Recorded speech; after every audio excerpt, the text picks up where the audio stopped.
Liquor Talk. Another new episode starts now. Welcome everybody to another edition of Liquor Talk, coming to you on a Sunday. This is a Podmatch Sunday. Shout out to our friends at Podmatch for bringing us our guest today. Remember, this is the podcast where we don't just sip liquor, we have conversations that stir the culture. Shout out to everybody that's tuned in on Apple Podcasts, Spotify, iHeartRadio. Shout out to everyone that's watching this on YouTube, or you're seeing the clips on TikTok as well.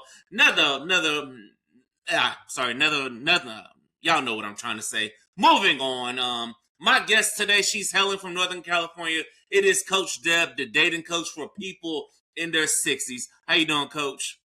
I am doing fantastic, Victor. How are you? I'm blessed. I'm highly favored to be here. Thank you for joining me today. And thank you to our friends at Podmatch for providing us our guests, So to everybody on there, if you want to be a guest on podcasts, join the Podmatch website. You will get connected. All right, Deb, without further ado, let's get into it. So tell us about what you do and tell us about your journey. Well, Victor, TikTok is the one who catapulted me into my new career. And I decided after my second marriage just wasn't meeting my needs. I walked out at 68 and found myself alone, stuck in COVID lockdown, hitting the dating sites that I'd been on in my 50s, finding that things had changed a lot. And I got on TikTok at 69 and I recorded my first TikTok and it had 110,000 hits.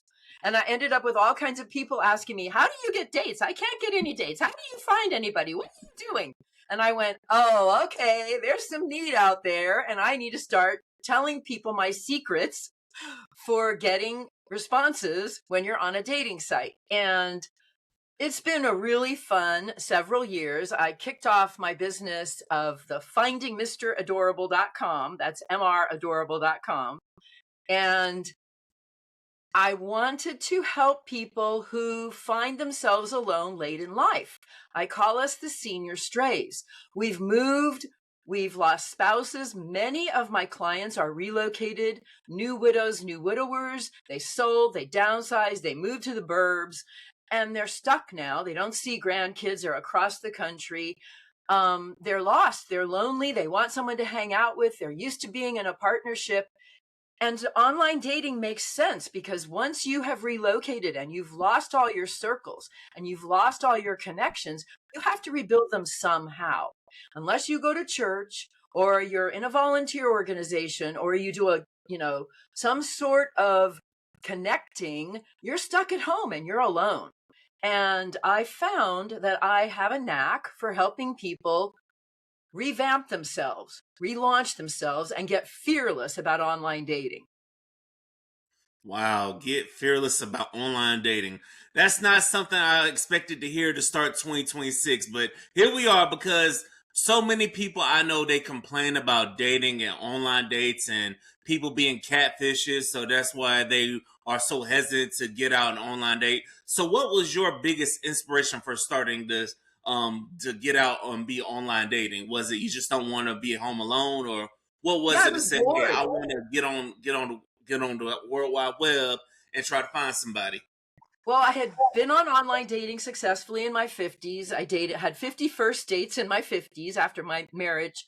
I'd been married at 21 to a guy I met at 19. I was clueless. And the first divorce hit me hard. We had adopted 2 children. Things fell apart and I ended up alone. And I thought, the hell with this. I'm too vital. I still have stuff to offer. I want a guy in my life. And so I just jumped on dating sites. I even paid a matchmaker. What a waste of money. But I thought, I want someone in my life. And I ended up dating about 50 guys that go round from 51 to 54. I chose poorly the second time. I chose there's someone I read about. It's basically I'm married for lust.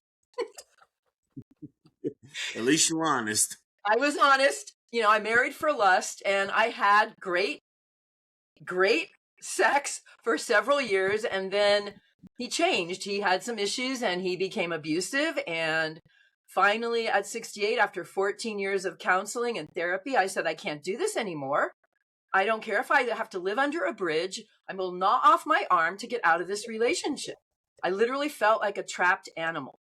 And luckily, I was able to get away because he became violent. He attacked me. I called the cops. They showed up, slapped him in jail, and the judge gave me a 30-day restraining order, and I jumped. I literally called an estate sale person, got rid of everything I owned, and hit an apartment 60 miles away. And then I started dating online because I was like, you know what? I'm not putting up with this. I don't want to be alone. I like being with guys. I just want someone who treats me right. That is wonderful. I'm glad you were able to get out of that domestic violence situation. Um, I hope that person learned their lesson. Don't be violent towards women. And shout out to all the other matchmakers out there, because I done had a matchmaker on the podcast in December, and that same matchmaker might be coming back in February. So we're gonna. I know you say matchmakers are a waste of money, but There are I some want I to. think that are good. The one that I chose, they're out of business, and they charged thousands. I have had clients who've paid matchmakers thousands and ended up coming to me. But I do think matchmakers have a necessary place in the world. There are people who do not want to date online. There are people who don't know anyone to introduce them to anyone. And matchmakers, if they do it right, could be very good. I personally have not experienced one yet, but I'm sure they're out there. Maybe I'll listen to that podcast, see what your matchmaker has to say. Yeah, like I said, that matchmaker is based in New Jersey, so Oh, I'll definitely get her opinions. Now I'm gonna have to question her again about the matchmaking process again, because now I'm gonna have to rethink this, because since how you said you had a bad experience with one, so yeah, and that was a long time ago, but I'm working with clients who have also not had success using matchmakers. And part of it may be it's the same in dating online. It's all about the pool of people who have signed up for that service. Because matchmakers can't just go out and routinely recruit people. Although, if you watch Millionaire Matchmaker, apparently they did. But one of the things that I try to help people understand is just because you're on a dating site and you look great and you're putting out the best vibes and you have a wonderful profile doesn't mean there's anybody there at that time that's ready for you. They just may not have joined yet, or they gave up too soon. So you don't stay too long on any dating site. Very first rule of online dating at any age: don't buy a 1-year membership. That is such a waste of money just to get the lowest monthly cost. 1 to 2 months, 3 months max. Because I used to juggle multiple dating sites at a time. I don't recommend that unless A, you're semi-retired, and B, you have a lot of energy, which I do. Many of my clients can only handle one dating site at a time, and that means 20 minutes in the morning, 20 minutes midday, and 20 minutes at night. If you spend more than an hour a day on dating sites, you're going to wear yourself out and you're going to hate it. And you're going to think there's nobody worth talking to. And then have fun. Yes, there's scammers and catfishers, but I have a whole course and a whole boot camp on how to avoid that. It's not that hard. So talk to me. You guys can get free strategy calls with me, and I'll give you pointers. And once you book a strategy call, you get a free dating toolkit, which gives you all the ways to avoid the scammers and the catfishers. So we can talk about that at the end. But my goal is to set people up so they're so prepared and so ready, they can be fearless when they get out there. that's the goal, to be fearless when you get out there. What is a common theme you've seen with people who come to you? Like, what's one thing that they all struggle with before they come to you? They struggle with self-love. They struggle with accepting who they are at this point in their life, and they struggle with all their past baggage.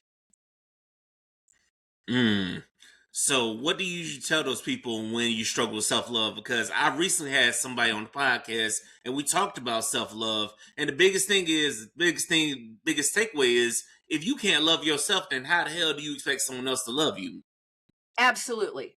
And the other thing about self-love when you're 50, 60, 70 is you say to yourself, I'm too old. No one's going to want me. I don't have the figure I used to have. I'm not as cute as I was. I can't do all the things. I hurt my knees. I hurt my back. La, la, la, la, la, la. You know, I was a health coach for 20 years and I still do executive health coaching. So I work out every day. I have a mini gym in my garage. I eat right. I do shakes and protein and supplements, and you have to make a plan to date online. You better be ready to run a marathon. Now, I can teach you how to turn it into a sprint because I found my guy in 3 weeks because I built my system, the Finding Mr. Adorable journey, and it gets you from the time where you start with being sad and lonely and not loving yourself to dancing with your Mr. Adorable. So, or Ms. Adorable, because I have male clients. It's not that hard, but it often takes someone helping you peel the onion, get to the core, identify your blocks, and learn how to overcome them. Wow. So you said you found somebody in 3 weeks. How did that happen? Well, I had been with someone for a year. I didn't use all of my criteria. It was back in 21, and I was just finally divorced from that other situation. So I was on dating sites, and I had now from 68 to 69, I had about 45 dates, probably 45 first dates, and then you narrow it down. So I used to try to date like 5 guys a month, platonic, until I figured out if they were worth, not being platonic. And I had a whole process, but it wasn't well honed. It wasn't really documented. It was just in my head. And meantime, I'm coaching people from TikTok, and I was running a meetup where I was coaching people, and I still do the meetups on Monday nights. And I was realizing that I was letting myself settle. And in this case of this gentleman that I'd been dating for a year, I had settled on being on opposite ends of the political spectrum, which was okay in 21, but going into 22, it was not okay. So I started fighting back and talking about what I believed in, and I started alienating him, and we had a few breakups over it. And the final breakup, I just let it be. I let it lie. I said, you want to break up because you think we're completely incompatible? We agreed we would disagree on this subject, but you keep hammering home your point, and I can't tolerate it right now. It's not tolerable. So ultimately we broke up, but I had just launched my course, an 8-week course, the Finding Mr. Adorable journey. I was in the 2nd week of teaching it, all about how I found my Mr. Adorable and how great it was. And now I'm Mr. Adorable less. And I had to fess up to my student group and to TikTok. So I went on TikTok. I said, okay, I've been telling you how to keep your Mr. Adorable and find your Mr. Adorable. I have to let you know, I let mine go. I don't have a Mr. Adorable anymore, but I'm jumping into my own course as a beta tester, and I'm going to take my own course. And literally, I did exactly what I told myself the students to do from week 1. I slammed it in, went to week 3, jumped on the dating sites, posted everything. The day after I broke up with this guy and retrieved all my stuff and took him his. And literally the next week, I was talking to 5 guys. And by February 2nd, I had a date with the man I've been with now for 3 years. Wow, that's amazing. That's an amazing story here. That's an amazing story about bouncing back. And yes, I'm happy you got rid of the person over politics, because you know what? If you let something about politics destroy your relationship, you don't need to be with that person. I'm sorry. Correct. Because politics, those politicians don't give a damn about you. They only give a damn about their dollar. So why the hell are you allowing politics to ruin your relationship? So Yeah, I commend you for leaving that person. you have to be aligned. And I wanted someone liberal and progressive, and I got someone liberal and progressive.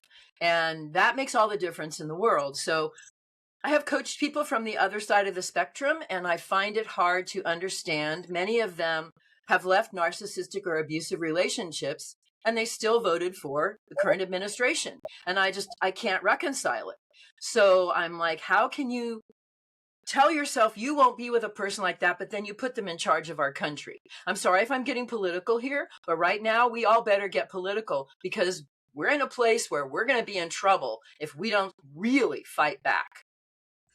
Yes, you're right. You're definitely right about that. I got a friend of mine who I'm bringing on the podcast. My regulars, that's his alley. I will turn him loose. I'm gonna go ahead and put the battery in his back. Like, hey, bro, let's go ahead and talk to the people about fighting back because Yeah. this shit is getting ridiculous. It's like everybody's And saying they're let's going just to wait. keep the pressure on. They're going to Yeah. keep pew-pewing people because they can get away with it, and they're going to stay masked. And this is sick. They're calling this group of people marauding our streets American ISIS, the Taliban. Where they're masked, they're hauling people away, and they're executing people in public. That is what is going on. How do you date in an environment like that? Guess what? If I didn't have the man I'm with, I don't know if I could emotionally get through this alone. And so, when we go back on the dating sites, we need to be cognizant of our values, our morals, our belief system, and we need not to fudge it or fake it or pretend just to have a date. It is not worth it. And I've been putting that on my YouTube channel constantly because you have to be true to who you are. If the person you're talking to potentially have a date that could turn into a relationship does not want to know who you really are and what you believe and who your core is, you don't want them in your life. That's a fact. You should not want them in your life. Ladies and gentlemen, this is Liquor Talk. Go ahead and pull up a drink if you haven't done so already. The more you drink, the better we sound. Now, Miss Deb, what is a dating site that you would recommend people to avoid? What are the kind of dating sites I get people that should question avoid? all the time, Victor, and the issue is geography. Because unless you're willing to date long distance or fly people back and forth from around the world, you are going to be looking in your local territory, especially people my age. We don't like driving too far. We prize our time not in the car. So it's usually between 30 to 50 miles. Depending on where you live, you may not have a crop of people. This is not about the app. This is about who is signed up in what geography. So I work with clients up in Canada. I have a client in France that moved from LA to France, and we're working with local online dating in France.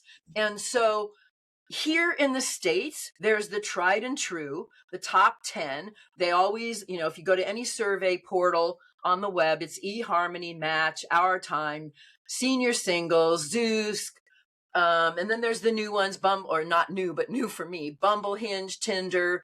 There's a new one called, I think, Stitch or something. Anyway, because I run my Monday meetups every Monday night, I get gals from all over the country, and they're all trying new dating sites. So I get to hear about all the different ones. My top 4 or 5 when I was out there, and the ones I send most of my clients to in our age group, which is 55 plus, is going to be Our Time, Silver Singles, Senior Match, Zeus, eHarmony, and then maybe Match, and then Bumble, Hinge, and Tinder, because the older crowd is dabbling in those spaces.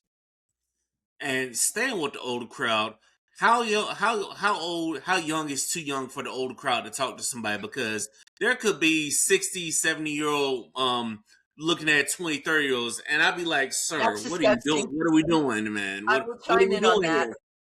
I think a max 8 to 12-year age difference up or down, because at 73, my boyfriend, when I met him, we had just both turned 70, and he was dating gals in their 60s, and they can't keep up with me. Almost nobody can keep up with me. But I have been approached by guys in their 40s. I just got approached last week, and I'm like, dude, are you kidding me? It's flattering, but it's not gonna work. I prefer, if I were gonna date younger, I'm 73, I could date 60. I could easily pull off a guy in there around 60. I have a gentleman I work with who's 84. He has a loving, intimate relationship that's going on 3 years with an 83-year-old woman. They're both super vital. They stay really healthy. They work out. They eat right. They fool around at least 2 to 3 times a week. They're hilarious. And he's writing a book about sensual senior sex. And I just got to read the first copy and send him a review. And, so age difference is important if you have concerns about it. There are women like the movie stars who can, Cher and J-Lo and people who can date much younger than they are, and they can pull it off because they've got an army of people keeping them young, and they keep themselves super, super trim and fit. And their minds are probably a lot younger because of the lifestyle that they live. So I don't believe you should go 50 years younger. I think that's ludicrous. And that's obviously, guys who want arm candy. If a woman in her 70s is dating a boy toy, same thing. She wants arm candy and she wants someone who's good in the sack. Because where else are they going to connect? It's mentally, they're not going to be in the same space. Yeah, listen, I live in Florida, and a lot of retirees come down here, and sometimes you see that a lot, and you're like, what in the hell? Man, Ollie, what the hell are y'all thinking? And now we know. They are sugar daddy, sugar mama. You should see my boyfriend. So my boyfriend, we met on Zoosk, Zoosk, and it's good in some parts of the country and it's not in others. And all the dating apps have bad raps and good raps. It all just depends. So he and I agreed we would go exclusive after 7 dates, and we got off of our mutual profiles, shut them down, but he didn't realize he didn't actually shut it down. So we're like in our 13th week, and he goes, oh my God, Zeus just sent me a bunch of matches. I go, hello, what? Let me see them. And so he opens his phone, and I look at the matches. They're all girls in their 40s, and they all look like beauty queens and models. And I go, what the heck? Why'd you pick me? He goes, because I wanted someone I could talk to and relate to that came from my era. That still was fit and had energy and would hike and bike and kayak and travel with me. And have sex. Because he likes sex and I like sex. So, we're on Liquor Talk. I don't have liquor. I don't need it. I talk like this all the time anyway. Sex is great, kids. Keep it going. Keep it strong. Use whatever you need to. Just go for it. Yes. So that brings me to my next question. How do people in your generation stay intimate? Is it because y'all stay fit? Because we never really hear it. It's the same way when you were younger. It just maybe takes a little longer. And it requires planning. Everybody cracked up. I made a TikTok about how it requires planning. And I got like 3,000 responses going, why? I go, well, let me explain it to you. Ladies get old and things have to get revved up. And sometimes you haven't been doing it for a while and things get old. It's a muscle. It atrophies. You got to stretch it back out. You got to go to your doctor. You got to get the lubes. You got to get the little dilators. You got to get it all. And the guy usually has to have a little blue pill, because he's old and everything's not working the same. As long as you have a conversation and you understand that there are wonderful ways to achieve orgasm in many different categories. So I just am like, hey, I want to be Ruth Westheimer, except I'm not a doctor, right? I want people to understand it's not a big mystery. The body is still the body and all the nerve endings still work and the erogenous zones are still there. Use them before they're gone. Grab for the gusto before you're too old. Yes, grab for the gusto before you're too old, folks, because I'd hate for people to be sick and shut in the nurse homes. But from what I heard, the nurse homes, they be getting down, especially like in this town called Ocala, Florida, where the villages are. I know. Yes, I heard about them old people, man. The STDs are rampant. Yeah, that's how I'm like, how the hell is the village of old people where all the STDs are? I would have never guessed that. What the heck? If I have to go out with an STD, I don't give a hoot. I mean, I went out happy with a smile on my face. I'm serious. There's so much crap going on in our world right now. The best thing about life is hanging out with my boyfriend, going in his hot tub naked, getting all excited, going upstairs and having it on. And why shouldn't I? So what if I'm 73? I can pass 60, so there you go. Yes, as you should. For those of us who haven't gotten to that point yet, so what is the first steps you would recommend to anybody who's taking the process of online dating? Take a self inventory. I call it Mm-hmm. the who are you, what do you want? It's your self discovery. And what don't you want? Mm. Figure that out. And it can take days to figure it out. You're going to write in a journal. You're going to, think about every relationship you've ever had. You're going to make a little list of what you did like and didn't like. I came up with 40 characteristics when I went back out on the dating sites at 60, at 70. And I said, I'm too old. I'm not accepting anybody that doesn't hit 98% of this. I got a guy that hit 39 out of 40. Oh And wow. once you do that, and then you make your list of who you are and what you want, then you go through releasing all the crap from all the bad relationships and even all the good relationships. Because I idolized my first husband, I destroyed my second husband. I will admit that. He never could measure up, and I let him know it. So I was part of the problem. And once you can release that baggage, cut the cords, clear your brain, open your heart, then you have to figure out how to visualize what you want and a way to recharge after you've been on dating sites, because they're a pain in the ass, and recharge after a bad date. Mm. Of course, of course. So, to the people out there with kids, now personally, I don't have any kids, but what is your advice to them? Because I know there's some people that they're hell bent on, telling men or telling women, "Hey, my kid needs to be involved in this relationship." And sometimes, It's as a true. man, thinking, I'm like, "Why the hell are you bringing this up now?" Like, when Well, I'm they thinking need you to should be bring it trying up to get to now. know me. Well, yes and no. You are a package. My boyfriend, we've agreed we're a bonded couple. We're just not getting married. Um, he has 2 children. He's a widower. It's been 5 years. He has 2 children. They have each 2 children, girls. He has 4 grandgirls. They are so precious to him. They are a large part of his life. And getting them to understand that he wanted a new woman in his life after losing their mom and grandmother was hard for him. And working through that connection and getting to know them and getting to be accepted and honoring their need for his time and his need for their time. That is the most important thing. We cannot expect that they'll drop everything for us. We have to be part of the familial activities, and yet we have to be ourselves. And so, even in a marriage, you don't spend 100% of the time together. And the marriage therapist I went to, the last one, talked about each of you has your life, and then it should mesh at least 25% in joint activities. And there's a book they talk about the couple bubble. So you build a couple bubble. So he and I have our private activities, and then like last night we went to a granddaughter's birthday party. Oh, I'm sorry, we went to his son and daughter-in-law's birthday party because they both were born on the same day a year apart. And the whole family came. And it was one of the funnest times I've ever had with them because it's now hitting 3 years. I didn't even get to meet them for the first 6 months because I made him wait.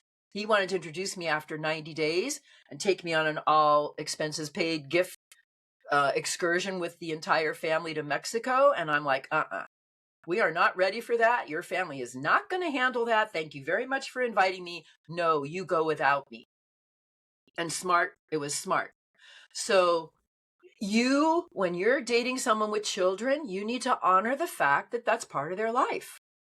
No, that's not a problem. The problem is sometimes they don't have. Sometimes those people try to introduce them too soon. Like how you Oh, just way said. too soon. Yeah, that's the problem when you try to bring somebody in like way too soon. Them being a part of the package Why deal, way that's not too the issue. soon? But Victor, what do you think way too soon is? I think way too soon could be like within the first 90 days, just like you Agreed. said. Like, I agree. Because you don't know each other well enough. And they're probably not even used to the idea of him dating. They're kind of hoping you're going to drop off of the face of the earth, that he's going to dump you before they have to meet you. It'd be And like that, true. and I had to teach him. I said, "Sweetie, it's too soon. You've only dated a few women and they've never met your family. And they ran a background check on one of the women you dated, because she was a rebound girl, and she was a gold digging person. And yeah, he was too vulnerable. Widowers tend to be very vulnerable. So do widows, but I find the widowers are even more vulnerable to the gold digging rebound girl. Mm. So if someone is widowed, then how long should they wait? It's relative to how intense the marriage was, how long the marriage was, and how tough the loss was. So Mm. some of my widows, they're widowed after less than 20 years. They'll bounce back faster. I have widows that were married for 40 plus years, and it takes years of adjustment. It'll take them 2 years before they even think about dating, and probably that's okay. I don't recommend dating in the first 6 months. I've had widowers hit on me when I was on dating sites, and I read their profile, and they've only been a widower for 6 months. And so I will actually give them advice. And I will say to them, I'm going to tell you now that I think it's too soon for you. I know your friends pushed you into this, and yeah, we're a great match because they found me, because the match group, the site said, here's a match for you. And they're all excited and they want to date. And I get on the phone and I start talking to them, and I'm just like, I want you to think about something. And I just take them through a series of questions. And when we're done, they go, you're right, I'm not ready. I go, you're trying to fill a hole because you're so used to being part of a couple. I've been there. I've done that. You will get yourself in trouble. And I did. I got scammed. I got taken to the cleaners financially. That was in my first cycle in my 50s, because it was like being a widow after 31 years with one man and nobody since I was 19, and being cut off because I couldn't talk to him. And so you have to be emotionally ready. You need to go to a grief counselor. You need to do some releasing. You need to go do some self-care. You need to join a all-male biking club. You need to do a lot of things. And I walked that man through it, and he said, "Well, in a year, can I come back and date you?" And I said, "I hope not to be on the market by then, but yes, you sound like a great guy."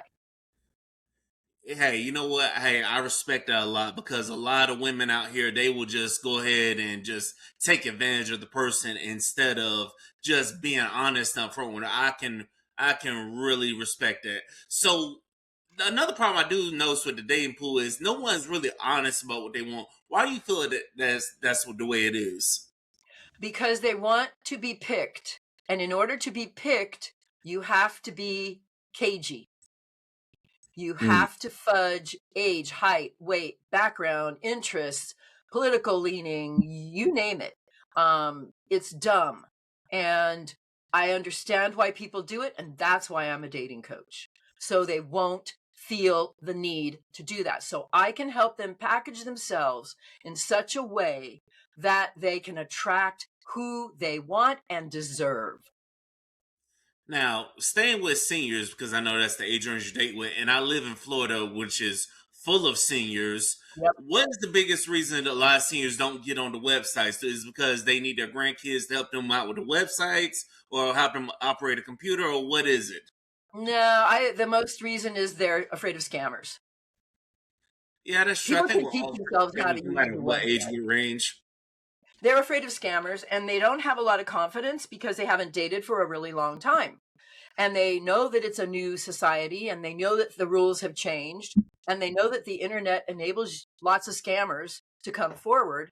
I like playing with scammers. I think it's fun. I like smoking them out and blowing them up.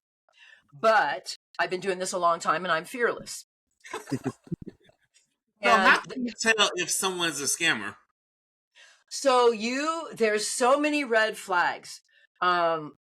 Typical red flag. You see a picture of a guy and he says he's a certain age, but the picture looks 10 to 12 years younger. he says he's got all these, domiciles, like a home in Florida and a home where you live and another home somewhere else, Snowbird. And, he travels all the time. Oh, and by the way, he happens to own a deep sea oil drilling company and he's not, in the States all the time. And then you say, great, what's the name of your website? Oh, my website's under construction. Uh-huh. What's your last name, dude?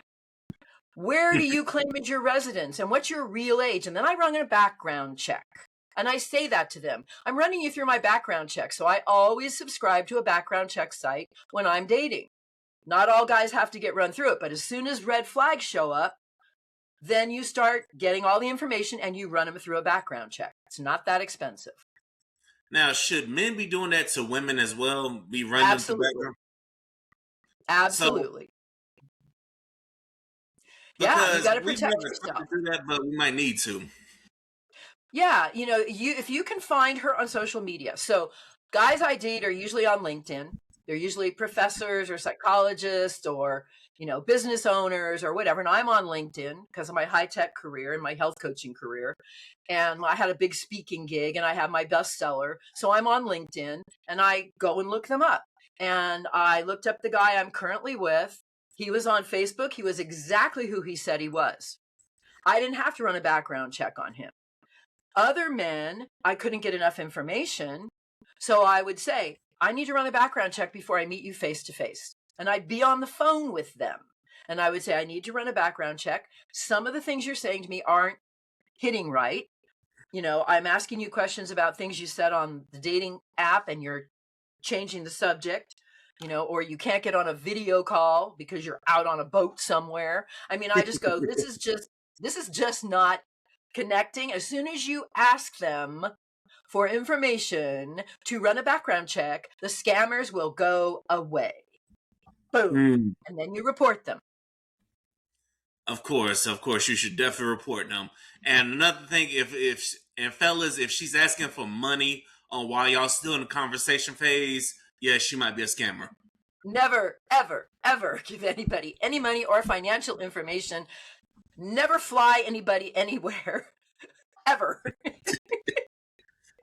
I have had so many stories. Yeah, I know you probably scammed me. Here's the thing, Victor. The guy that scammed me, I met through a friend who knew him from her church. Wow. And I started going to church with him. And then I officially became his fiance. And then I loaned him money for his business. And then he left town and filed bankruptcy. You can get scammed by anyone if you let love cloud your vision. That is crazy. We cannot be letting love cloud your vision. And do you notice that with people that you work with that maybe love is clouding their vision and they can't see things, and do you call them out on it? Yeah, this was a really interesting one. I had coached a woman. I met her through my meetup. I had coached her, redone her profile, helped her take really cute photos and edited them for her and got them uploaded and helped her figure out exactly what she wanted. She was convinced this guy she met on Facebook dating was it.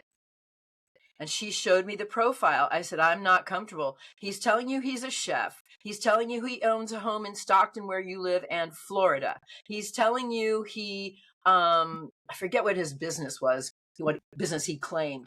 But I said, this picture looks like a professional model modeling a chef look. And she didn't believe me. And she kept talking to him. And there was all this stuff going on. And finally, she gets on a group on Facebook where they talk about, are you dating this guy? 7 women were dating him, and he was telling them all the same thing. You're exactly who I want. You're what I've been waiting for. Oh, I love you so much. You're so beautiful. Oh, we could be so happy together. I'm going to come and see you soon, and blah, blah, blah, blah, blah. And he was doing that to 7 women at the same time. But my radar had gone on the minute I looked at the pictures because they were too posed, too elegant, too amazing. Damn. Too amazing, too posed. Wow. Now, has someone ever had the profile that, you know what, they're too all of this, but it actually checks out? Yes. And you still need to run a background check. or check them out on social media, or you need to do due diligence. I have people on my meetups that tell me, well, I'm meeting with John. I go, great, what's his last name? I don't know. You don't know his last name, and you're going to go sit in front of him in some place, live, in person. Have you talked to him on the phone yet? No, we're just going to make a date and go. I go, no, you're not. You're on my meetup for a reason. You're going to get a last name, and you're going to get him on the phone, and preferably on a Zoom. And if he won't do that, then I recommend you not meet with him, or you run a background check. One or the other. But you can't do both. You cannot do none. You can do both, and you cannot do none. You must have I cannot believe people meet with people without last names and verifying who they say they are. That's like dating 101. Yeah, of course. That's why you just got. Yeah, you got to get that social media profile. Right. So think about the old days. In real life, blind dates, you are told you're going to meet with Jeffrey Connors. He's the son of my aunt, my uncle or whatever. He's a dentist. He lives here. He's been married, blah, blah, blah. And here's how he is. Now go meet him. You're on a dating site. You're chit-chatting to someone that looks pretty good. And suddenly Sam says, oh, let's meet at the local billiard parlor and let's kick it, have some games. And you're like, okay, sure. What time? No. What is your last name, John or Sam? And what city do you live in, Sam? And what job do you have? Or what did you retire from? Where can I see your media? Where's your social media profile? Oh, you don't have one. Well, John or Sam, I don't meet with someone until I know you're who you say you are, and you shouldn't do that either. So I'm sorry, but I need a last name and I'm going to run a background check. Gone. Call it bluff. How hard is that? It's so easy to be fearless and obnoxious and cute at the same time. You can do it cute. I'm doing it kind of snarky, but you can do it cute. Oh, John, it would be so fun to meet with you because I just love your voice. But I don't meet with anyone without a last name. Feel the difference? Yes, definitely feel the difference because, hey, this goes for both ways because, there might be some women, because I've seen TikToks of women that will brag about catfishing a man. They'll look one way, they look like a damn supermodel in the picture, but then you see them in person, you're like, what the fuck? Yeah, it's disgusting. And I always, because I wear wigs, this is a wig. So I wear tons of different wigs and little hair toppers or a baseball cap because I don't have a bunch of hair after menopause and stress. And guys will say to me, oh, I just love your picture. I go, well, you should know that's a wig. Oh, well, do you have hair? I go, yeah, but it's wimpy and I either wear a baseball cap or wigs. Oh, okay. Well, my hair's thinning too. No problem. I go, so you don't know who you're going to meet with because I have redhead, blonde, platinum, brown, long, short.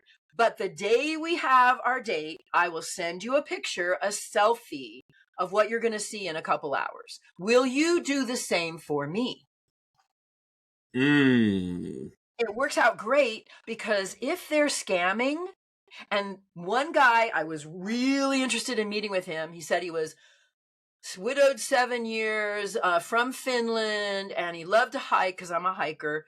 And he had a picture of him in a puffy jacket on a bridge over a river. And I thought, oh, cool. That's the kind of hike I'll do.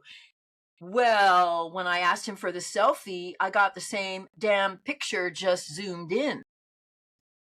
And I thought, I'm sorry.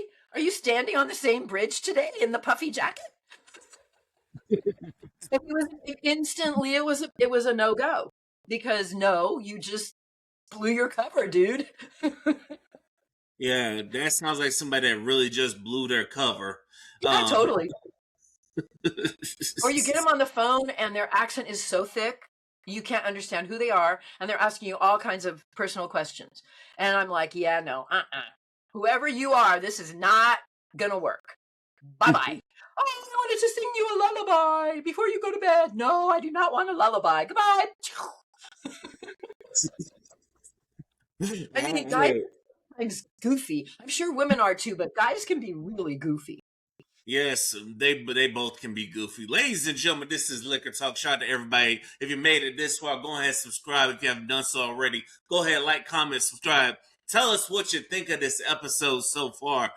Coach Deb, what is some dating advice you have for people no matter their age? Because people in my generation, 30s and younger, they complain about the dating pool and how it's just tough to find a date and how people are just using others and then there are some people that take issue with the fact that some men, they're just okay with being by themselves and being at peace. So, what's your thoughts on where dating is in 2026? Dating in 2026 is going to be even crazier than it was before. And again, it has to be fearless. You have to know who you are and what you want. And you have to hold out till you get it. And you can never give up. But don't stay on any one site too long. So how long should you stay on the site? Like, do you need to just delete your profile? In my case, if I haven't found a guy in 3 weeks, I'm on another site. Because I know some people, a 3-month subscription to get a decent rate, I'm still on another site after 3 weeks because it means the pool isn't there. Because I pull guys. When I do my profiles, I do my ladies' profiles, I do my guys' profiles, they get hits. They get action. And then I get on Zoom calls with them and we look at the profiles of the guys or the gals hitting on them and we choose who to respond to and I tell them what to say. So if I have not made something happen in 3 weeks, they're not there. Move to another site. Put yourself on hold. Move to another site because you're going to waste your time. You're going to get super frustrated. And that's exactly not how to date online. You cannot date frustrated. You have to date happy, alive, fearless, fun. Ooh, I can't wait to see who's out there. Go, universe, put some good ones in my inbox. Wow, that is amazing. That is amazing advice right there, to gotta change the mindset, gotta get off these dating sites, that is amazing. Now what is some advice to people once they find a person? That's an excellent question. First of all, because you knew what you wanted, don't start poking holes. I have got people in my meetup who put out what they wanted and got the person to start talking to them, and now they're second guessing before the first date. That's really not fair. Make a list of things that you might be wanting to nail down, have a phone call, and get some of them answered. Don't grill people. And the real problem is to keep the relationship, find out what they want. What fills their love tank? What's their love language? I've read all those books. They make sense. Each of us is different. Each of us responds to different things. Affirmations, physical, service, acts of service, gifts. I do not respond to gifts. I respond to quality time and physical touch. I constantly want kisses and hugs and hand holding. I love not dramatic PDA, but an arm around my shoulders or around my waist or a kiss on the cheek in public in front of his children is huge because it shows them he fully accepts me. So find out each other's love language. Have conversations that go deeper than the superficial, but not super early in the relationship, obviously. It's a teeter-totter. It's a balancing act. It's let them be them. Accept and love and adore. That's why I call it finding Mr. or Ms. Adorable. Adore them for who they are. Of course, you definitely gotta adore them for who they are. So, how soon should you have the deep conversations about what's really going on? Because, you have multiple dates and stuff. So, at what point do you start asking the tough questions? I start asking tough questions the minute they try to get me in bed. That could be on the first date, the third date, or the sixth date. And when someone tries to maneuver me into that situation, I will pull back from the embrace and I will look them in the eyes and I will say, I really, really like you. I think that could be a lot of fun. However, I found it makes me very vulnerable, and I need to know more about you before I give myself fully to you. Mm. May I ask you some tough questions? Can we go sit down and have a conversation so I really know if I can be comfortable with you or not and trust you wholly? Now, why do some people not want to do that? Because I know a lot of people they would rather just rush to get in a sack. I know, I know. a lot of us are just horny bastards out here, but still. Well, it really depends on where they're coming from. So I was in a dry spell in my first marriage, and I was pretty hot to trot when I was out there, but I didn't fool around, but I didn't understand the process. I didn't have all this thought behind it like I have now. I just was saying to myself, I'm not ready to go to bed with this person. I just don't know them well enough. But I didn't know enough to say that, to have a discussion. But it sort of evolved in my 50s. But in my 60s, I found I had to control it because guys want to prove they can still do it, especially widowers who've had wives with long-term illnesses, like my current boyfriend. They really want to know they can still do it. And so they want to know they can still do it, and you're the person in front of them and they want to still do it. So come on, baby, let's do it. And I'm like, no, no, no, we're not ready for that. You don't know me well enough and I don't know you well enough. So let's back off. And I have a list. It's called Questions Before Intimacy. And if you make it to my 5th date and you're pressuring me for sex in the meantime, we're going through that list. It's 20 questions for suitors. And it's a big list. It's a very important list to me. And if you don't pass most of it, you're not getting me in bed. Mm. Now, should men have that kind of list as well? Because it sounds like a lot of Absolutely. us. Well, it's not Remember, I coach guys. uh, Guys are taught the same process. There's no difference between the thought process for dating safely, having fun, and meeting your Mr. or Ms. Adorable between men or women. You do the same things. You do your mm, introspection, you figure out what you want, and you have a list of minimal, I call them sorting questions. That's for the 1st to 5th date. And then when everybody wants to try and get intimate, you better have a drop back to say, why would I be intimate? Do I want a quickie? If you want a quickie and you both agree it's a quickie and there's no strings attached and you're really hot for each other, go for it. I've had those. They're fun. That's how old people get STDs, by the way. But if you want a long-term bonded, exclusive, committed relationship and you don't want to blow it, then maybe you should step back, take it a little slower. So go slow or quick intimacy. That's one of the chapters in my course mm. because you need to think that through. If you're done getting your rocks off and you really want a relationship, guess what? You don't know that person well enough. Now you have to kind of start over. Oh, who are you? You wake up in the morning. Oh, this is the first question you have to ask yourself when you're looking at profiles. Everybody, could I wake up to that face? Mm.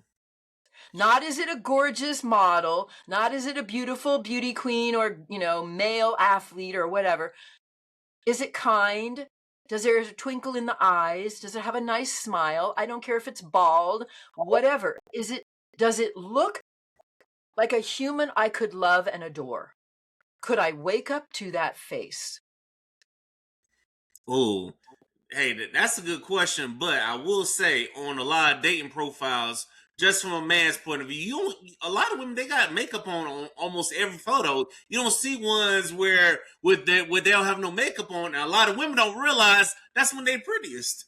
Well, if you don't wear a ton of makeup all the time, then take a very basic, you know, just some moisturizer and powder, and some lipstick or blush and maybe some mascara and go outside. Don't stand in the direct sun because, oh my God, wrinkles and dry spots and stuff, but go somewhere where it's filtered light. And, while you're bicycling or hiking, just take a natural photo. I always put natural photos in my profile and in my people's profiles, not just the made up, not the super dressy. I've had women remove ball gown photos or photos on stage where they're in the dress and all the makeup. No, because you're going to A, look too high maintenance, and B, you don't want to have to look like that all the time. My boyfriend sees me without the wig, just me, in a little cozy sweatshirt at his place out of the hot tub, and he's happy. He thinks it's awesome. So, yeah, you got to do all of it. Show yourself with some makeup and show yourself with maybe one really dressed up look, but just be natural. Of course, be natural, people. Be natural, ladies and gentlemen.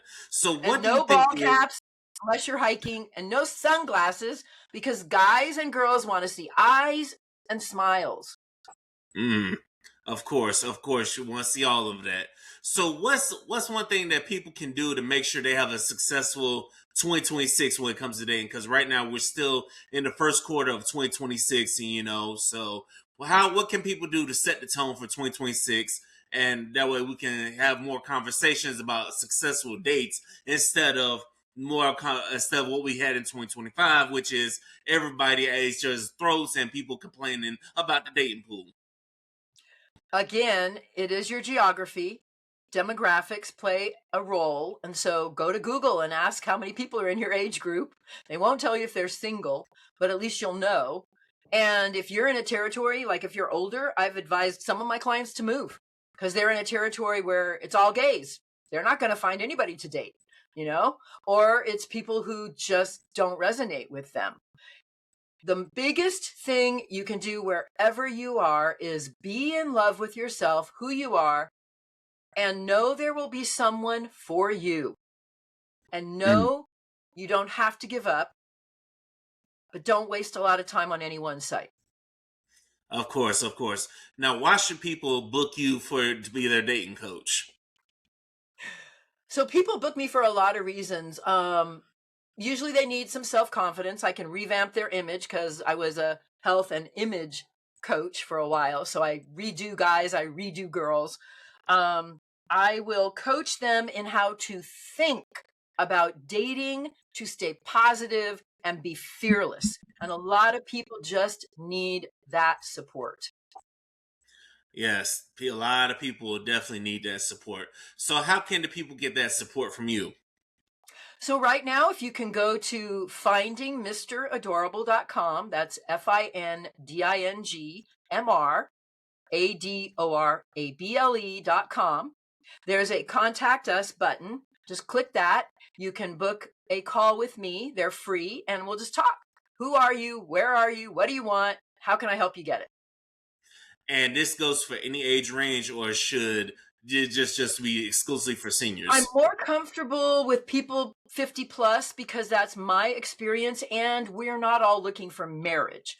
If the 30s and 40s are usually looking for marriage and creating families, the rest of us are kind of taking a break from all of that and just want to date and have a companion.